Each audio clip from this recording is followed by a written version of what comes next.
The Sports Renegades podcast on SportsTownChicago.com.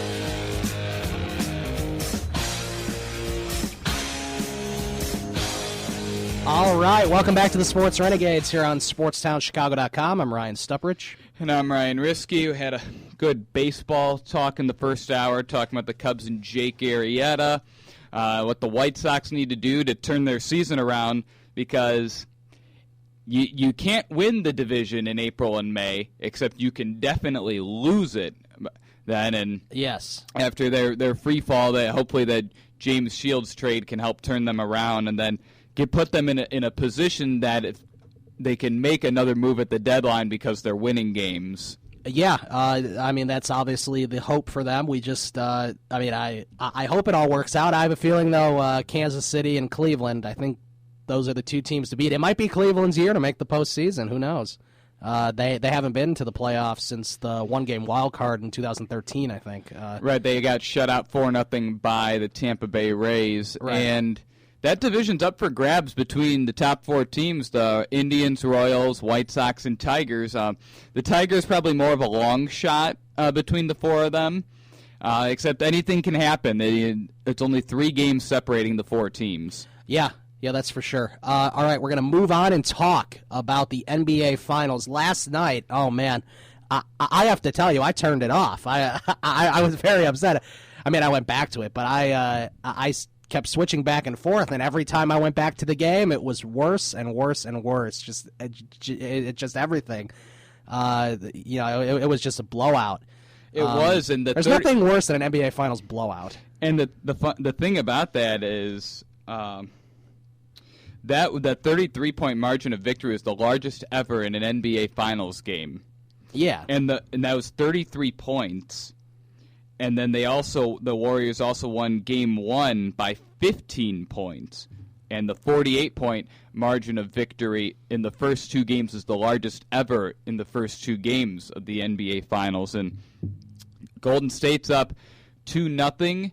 The thing with Cleveland is, I mean, that second game, I kind of expected something like that, because game 1 was the game they were supposed to win when Steph Curry and Klay Thompson were shooting bricks. Right. That was the game Cleveland needed to win, because then it didn't matter how badly they lost in Game 2. They did what they needed to do by winning one game in Golden State, and then you have home court advantage heading back to Cleveland. When I go back to Game 1 and I see what happened, because that was competitive up until the fourth quarter, when I look at what happened there, I just think the Cavaliers gave the game away, and I'll tell you why. It's because I think LeBron James was so he was so focused on passing, he never drove to the hoop. He needs to drive to the hoop. If he can drive to the hoop, he'll get fouled. He could do a 3-point play. He's always doing 3-point plays at the hoop, and I just feel like he kept passing it off to other people who were trying to shoot, and I mean, I think it was working for a while, but then in the fourth quarter, they're sticking with that same game plan, and it backfired, and that's when the Warriors sort of went off. I think LeBron James needs to drive to the hoop. I think if he drives more and isn't so worried about shooting and is so worried about passing, I think they would have had a better chance in that Game 1. And LeBron has played well in both games. In Game 1, he was only 9 for 21 shooting. Right. He had 23 points, 12 rebounds, 9 assists, so he was 1 assist away from a triple-double there. Another thing with Game 1, though, Kyrie Irving was 7 of 22 shooting. Kevin Love was 7 of 17. He had 17 points. Irving had 26. And Cleveland was 7 for 21 from the 3-point line in Game 1. And this is after they're setting NBA records for 3-pointers made in postseason games. The Warriors were only 9 for 27 from 3-point line in Game 1. That's another reason Cleveland needed to win that game. Except that the interesting thing is Cleveland, they shot 20 free throws, made 18 of them. Golden State was 9 of 10 from the line in Game 1. Yeah, I mean, that's ridiculous. The more interesting thing is in Game 2, Cleveland was 16 of 24 from the line. Golden State was 7 of 10. 7 of 10. I mean, that shows you pretty much all you need to know right there. I mean, they're not getting fouled, and they don't need to. And it's getting better. Golden State had 20 turnovers. 20. That's a lot. And they still won by 33.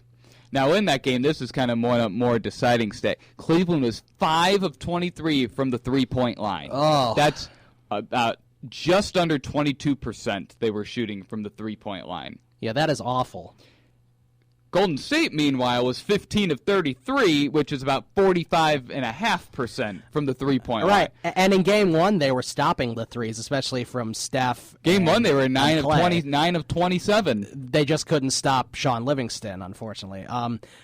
And, Leandro Barbosa and some of those role players, which is not good. If those players are beating you, you have no chance to win. Those were the guys that beat them in Game 1 because in that game, Steph Curry and Klay Thompson were not good. Curry had 11 points on 4 of 15 shooting. The problem is that Thompson had 9 on 4 of 12. Yeah, the issue is the Cavaliers were so focused on those two players, they forgot about everybody else. And speaking of that, Andre Iguodala, 5 of 9 from the field for 12 points, 7 rebounds, 6 assists.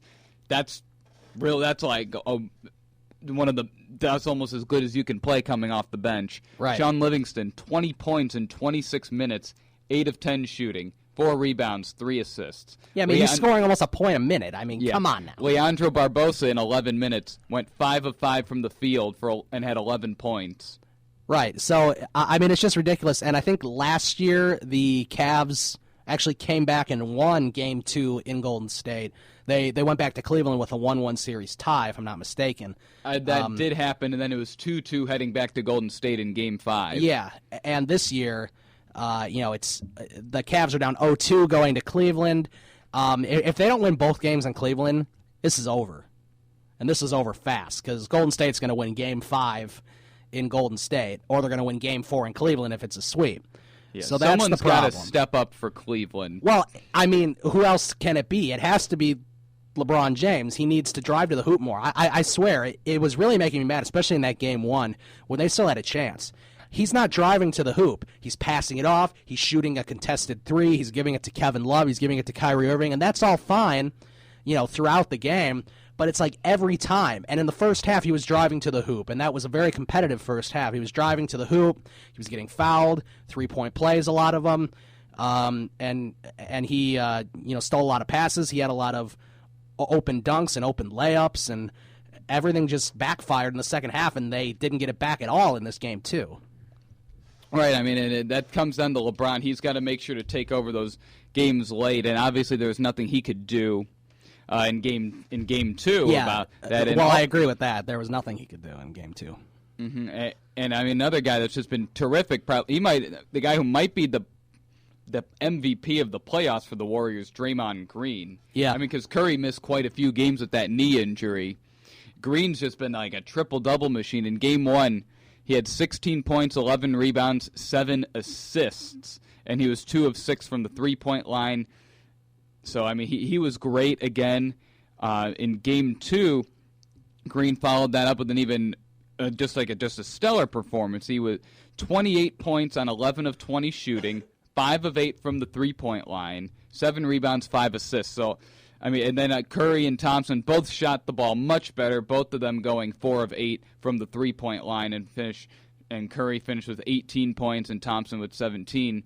So, I mean, and obviously you can't count on Curry and Thompson having a game like Game 1 again, and that's why that was the game Cleveland needed to win. Yeah, the thing I find interesting, too, is, I mean, as it stands right now, I think if Oklahoma City, if they would have won the series against the Warriors, which they should have after being up 3-1. You seemed so confident that Oklahoma City was going to take down Golden State. I was very confident because it was the first year that they were all healthy together. And what happened the last time Oklahoma City was all healthy and together? They were in the finals in 2012 against Miami. And then LeBron beat them in 5 games. Right. But I thought for sure that they would go back to the finals. I didn't say that they would win, but I thought for sure they would go back to the finals, especially when they went up 3-1. They won those 2 home games in Oklahoma City, and I'm thinking, oh my gosh, they're going to go back. And I'm a big Thunder fan. I'm a big fan of Kevin Durant. I know you're not a big fan of him. Or Russell. Are you a fan of Russell Westbrook, though, or not? I'm indifferent. Not really. Yeah, I'm a big fan of Kevin Durant. I don't know why I always have been ever since he was at Texas. But it's very interesting. They're up 3-1. I'm thinking, oh my gosh, they're going to actually go to the finals. And then I post on Facebook and on Twitter each 3 times I said Oklahoma City wins Game 5. Oklahoma City's going to win Game 6. Oklahoma City's going to win Game 7. Now that last one, I thought they weren't going to win it, but I posted it anyway because I posted it for the last 2. And that they had their chances in a couple of those games, especially Game 6 in Oklahoma City where they should have won, and then they left Clay open for that 3 with like 14 seconds left. Thompson was unbelievable in that series. I mean, yeah, he looked like it was crazy. He looked like one of the top two-way players in the game. Right, and I just thought, oh my gosh, they're finally healthy. Serge Ibaka played great in that series, which was very surprising to me. And so did Steven Adams, which I couldn't believe Steven Adams was playing the way he was playing. He came out of nowhere, and he got hit in his groin like twice in that series by Draymond Green. Which, yeah, we'll get into that in our next segment about why he should have been suspended. I completely agree. He should have been suspended. But they blew it. And so, but I'm telling you, the Thunder versus the Cavs would have been a more competitive series. That series would have went 6 or 7 games, I think. You're right. That would have been a more competitive series, right. Except the better team came out of that series. It would have been more fun to watch. I mean, if you're, unless you're a Warriors and Cavs fan, obviously, then you want to see your team play, of course. And I know a lot of people, especially around here, are fair weather Warriors fans. They're not fair weather Warriors fans. Well, they're bandwagon. They're bandwagon Steph Curry fans. Is right. What they are. Yeah, I guess fair weather isn't the right word. It's more bandwagon, actually. Yeah, they're not Warriors. Even though I don't fans. like that term. They're generally they're all like Steph Curry fans. Right. So I don't know. I mean, I like the Warriors. I think the way they play is very entertaining to watch. But I like the Thunder more than them. I was rooting for the Thunder, and I really do want that Cleveland curse to end, if you even call it a curse. I do want that curse to end at some point, because I mean it's kind of upsetting that they haven't had a sports championship since 1964 with the Cleveland Browns. I think it was the Indians are the last ones that won a championship for them. No, it was the Cleveland Browns in 1964, yeah. But, of course, the Cleveland Indians have their own drought. They have the second longest drought in baseball to the Cubs, but, yeah. It's very interesting, the Indians, the Cavs, and the Browns, they haven't been able to get it done. If any time in the near future, if one of those teams is going to bring a championship home to Cleveland, it will be the Cavs. Except it should be. If they do not win the finals, they've got off-season decisions. Do they keep their coach? Do they fire him, try to find a more veteran-type coach? Is LeBron going to stay? I mean, if they lose in the finals again, LeBron will be 0-3 in the finals with Cleveland. He's staying. I think he's on a mission there. He is not going to retire until he wins at least a ring for Cleveland, I think. And I think he will win a ring there. It's not happening this year. He's got to get over the hump of the Warriors. And the Eastern Conference is getting better, too. Let's not forget about the Celtics. They have the number 3 pick this year in the NBA draft. Yeah. And they're already stacked. Yeah, so we're going to continue this NBA talk right after this break. We'll be talking more about the finals. What kind of punishment should Draymond Green have gotten for his actions? Yeah, that's right, because we never talked about that, and that was a few weeks ago, and we never talked about it. So all that coming up after this break on the Sports Renegades on SportsTownChicago.com. The Sports Renegades podcast on SportsTownChicago.com.